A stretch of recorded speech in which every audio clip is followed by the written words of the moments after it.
السلام علیکم۔ آج ہم پڑھیں گے تنقید کے بارے میں۔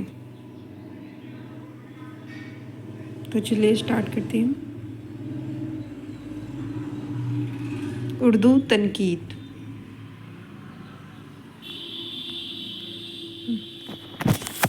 تنقید نقد سے مشتق ہے، جس کے لغوی معنی کھرے اور کھوٹے کی پرکھ کے آتے ہیں۔ کیا آتے ہیں؟ یہ کس سے مشتق ہے؟ نقد سے۔ ٹھیک ہے، نقد سے، اور جس کے لغوی معنی کیا ہے؟ کھرے اور کھوٹے کی پرکھ ہے۔ اصطلاحی معنوں میں تنقید اس تجزیاتی عمل کا نام ہے جس کے تحت کسی فن پارے کی تصریح و توضیح کرنے کے علاوہ اس کی قدر و قیمت متعین کی جاتی ہے۔ کسی غزل، نظم، افسانہ، ڈرامہ، ناول یا کسی ادبی تخلیق کا مطالعہ کر کے اس کی خوبیوں اور خامیوں کو الگ الگ خانوں میں تقسیم کرتے ہوئے فن پارے اور فنکار کے مقام کا تعین کریں تو اس عمل کو تنقید یا پھر ادبی تنقید کہا جاتا ہے۔ تنقید نقد سے مشتق ہے، جس کے لغوی معنی کھرے اور کھوٹے کی پرکھ کے، اور اصطلاحی معنوں میں کیا ہے کہ کسی فن پارے کی تشریح و توضیح کرنے کے علاوہ اس کی قدر و قیمت متعین کرنا۔ ٹھیک ہے، اس کا مقام و مرتبہ کا تعین کرنا، تو یہی کیا ہے؟ ادبی تنقید ہے۔ تنقید کا کام جو ہے وہ فن پاروں کی قدر و قیمت کا تعین ہے۔ تنقید کے ابتدائی نقوش جو ہیں وہ تذکروں اور تقریضوں میں ملتے ہیں۔ کس میں؟ تذکروں میں۔ تنقید کے لیے استدلال کیا ہے؟ ضروری ہے۔ تنقید کی متقاضیات میں سے معروضیت کی خاص اہمیت ہے۔ معروضیت یعنی آبجیکٹیوٹی۔ تنقید نگار کو مالی سے تشبیہ دی جاتی ہے۔ کس سے؟ تنقید نگار کو کس سے تشبیہ دی جاتی ہے؟ تو وہ مالی سے تشبیہ دی جاتی ہے۔ ٹھیک ہے، تنقید کے متعلق مختلف آراء و خیالات۔ دنیا میں جو بہترین باتیں معلوم ہیں یا سوچی گئی ہیں انہیں غیر جانبدارانہ طور پر جاننے اور عام کرنے کی جو خواہش کا نام ہی تنقید ہے۔ تو یہ کس کا قول ہے؟ تو یہ میتھو اور نالڈ کا قول ہے کہ دنیا میں جو بہترین باتیں معلوم ہیں یا سوچی گئی ہیں یا انہیں غیر جانبدارانہ طور پر جاننے اور عام کرنے کی خواہش کا نام ہی کیا ہے؟ تنقید ہے۔ ایلیٹ نے زندگی کے لیے تنقید کو اتنا ہی ضروری بتایا ہے جتنی کی سانس۔ کس نے بتایا ہے؟ وہ ایلیٹ نے۔ ایلیٹ نے کہا ہے کہ زندگی کے لیے تنقید اتنی ہی ضروری ہے جتنی کی سانس۔ فلابیر کو کیا کہتے ہیں؟ فلابیر نے تنقید کو ادب کے جسم کا کوڑ کہا ہے۔ کیا کہا ہے فلابیر نے؟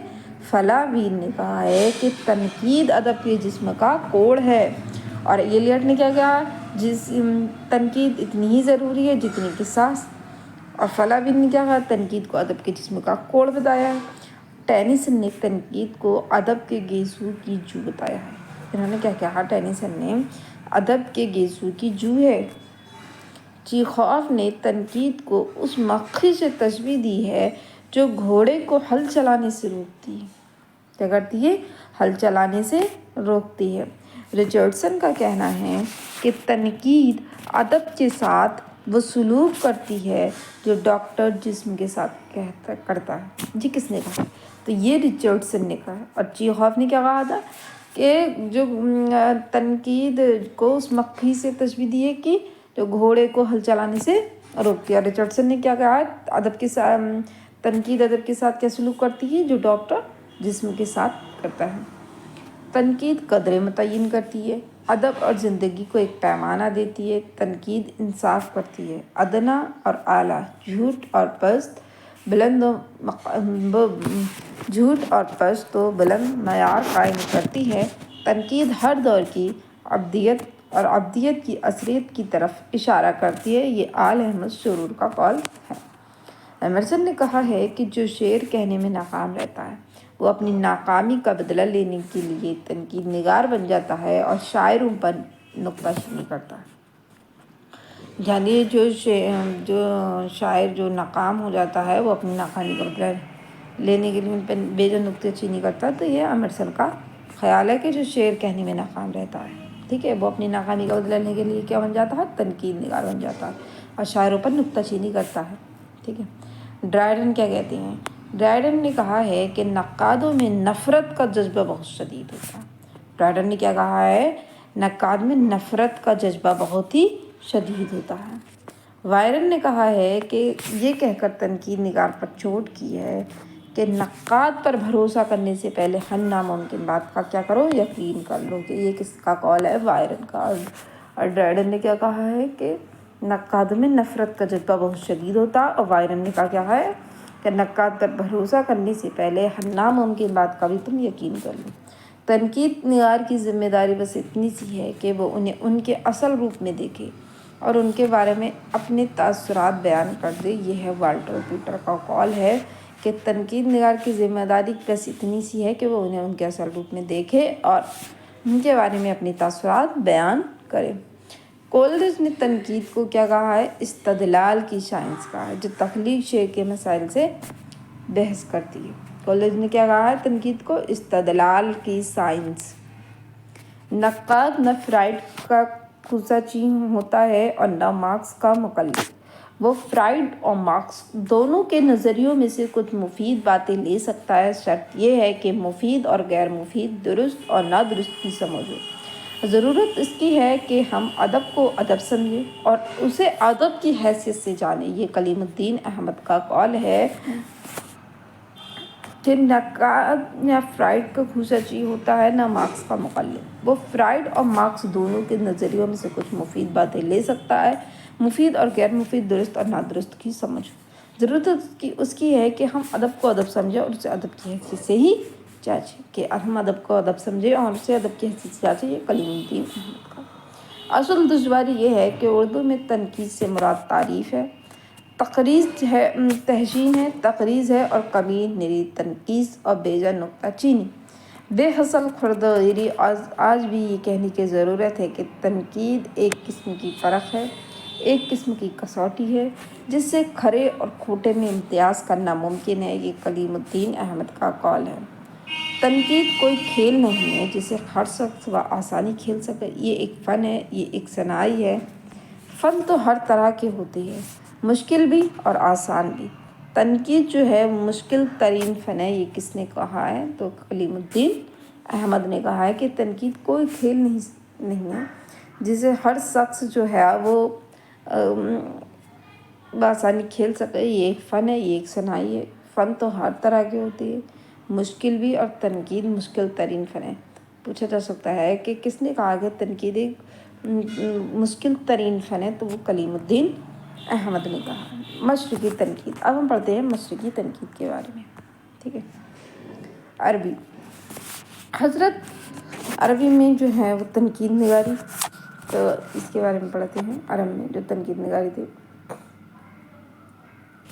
حضرت حسان بن ثابت کا ایک شعر ہے جس کا مفہوم یہ ہے کہ بہترین شعر وہ ہے جس کو سن کر لوگ سچ کہہ اٹھیں۔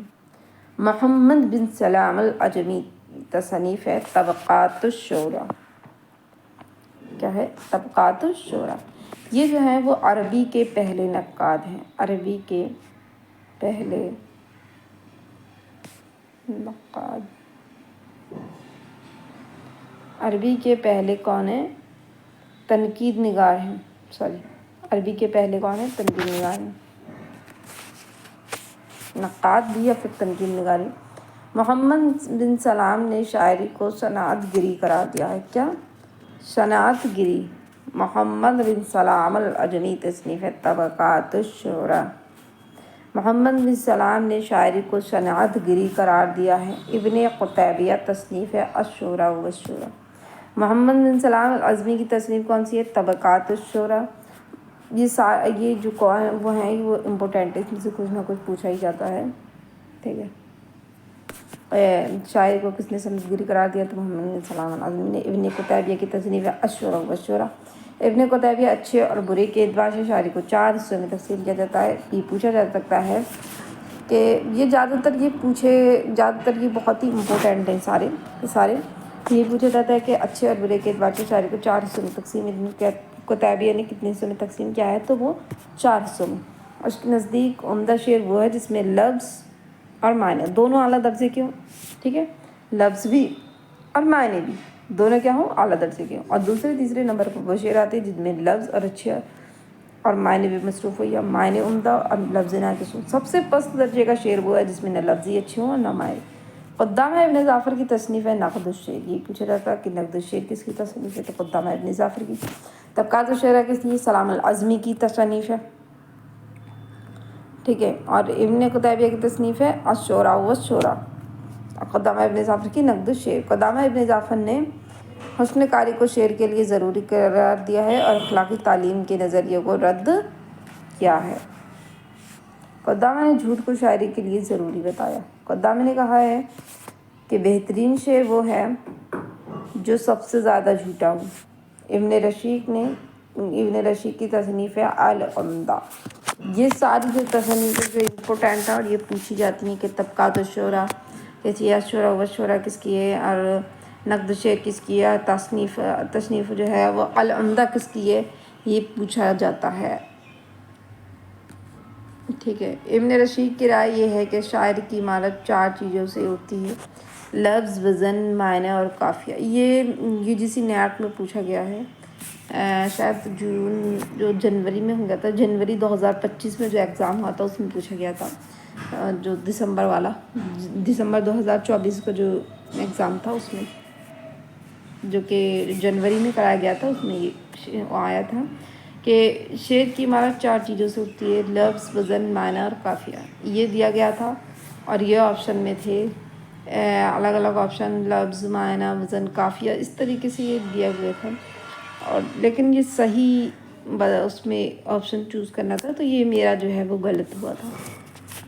تو یہ دھیان رکھنا کہ ابن رشید کی رائے ہے کہ شعر کی عمارت کتنے 4 چیزوں سے ہوتی ہے: لفظ، وزن، معنی اور قافیہ. ابن رشید وزن اور قافیہ کو شعر کے لیے لازمی قرار دیتا ہے. ابن خلدون کی تصنیف ہے مقدمہ ابن خلدون. ابن خلدون کی رائے یہ ہے کہ معنی الفاظ کے تابع ہیں. جاحظ کی تصنیف ہے کتاب الاحوان البیان والتابعین. جاحظ نے جو ہے فضیلت لفظ پر زور دیا ہے اور لفظ کو معنی پر مقدم کیا ہے. جاحظ کا خیال ہے کہ کلام میں خوبصورتی کا سارا دار و مدار لفظ پر ہوتا ہے اور معنی کا در اس کے مقابلے میں ثانوی ہے. جاحظ کا قول ہے کہ عمدہ معنی ہمیشہ عمدہ الفاظ کے متقاضی ہوتے ہیں. عبد القادر جرجانی کی تصنیف ہے اسرار البلاغہ دلائل الاعجاز. دھیان رکھیں گے عبد القادر جرجانی کی کتاب کون سی ہے؟ اسرار البلاغت دلائل الاعجاز. عبد القادر جرجانی نے جاحظ سے اختلاف کرتے ہوئے کہا ہے کہ شاعری کی جمالیات اقدار کا تعلق الفاظ کے بجائے کیا ہے؟ معنی سے ہے. ابن معتز کی تصنیف ہے طبقات الشعراء. ابو بکر بقلانی تصنیف ان کے اعجاز القرآن. ابن اشیر کی تصنیف الجامع الکبیر. فارسی تنقید نگاروں میں جو ہے نظامی عروجی، ان کی تصنیف ہے تصانیف 4 مقالہ. نظامی شاعری کو ایسی صنعت بتاتا ہے جو اعلیٰ کو ادنا اور ادنا کو اعلیٰ کر دکھانے کی قدرت رکھتی ہے. ٹھیک ہے، نظامی جو ہے الفاظ پر معنی کو ترجیح دیتا ہے. امیر عنصر المعالی کیکاؤس بن اشکندر کی جو تصنیف ہے قابوس نامہ، یہ فارسی تنقید پر پہلی کتاب ہے. ٹھیک ہے، اسی طریقے سے ہم نے پڑھا تھا طبقات الشعراء، وہ عربی کے پہلے تنقید نگار ہیں. ٹھیک ہے، رشید الدین بدبادہ کی تصنیف ہے حدائق الشعر فی دقائق الشعر. ٹھیک ہے، بدبادہ شاعری میں صنائع کے استعمال پر بہت زور دیتا ہے. یہ کتاب اسی موضوع پر ہے. شمس کیز رازی کی تصنیف ہے المعظم فی معائر اشعار العجم. ٹھیک ہے، یہ سارے امپورٹنٹ ہے. رازی کہتا ہے کہ شعر کو اتنا سہل ہونا چاہیے کہ جب پڑھا یا سنا جائے تو آسانی سے سمجھ میں آ جائے. اب سنسکرت.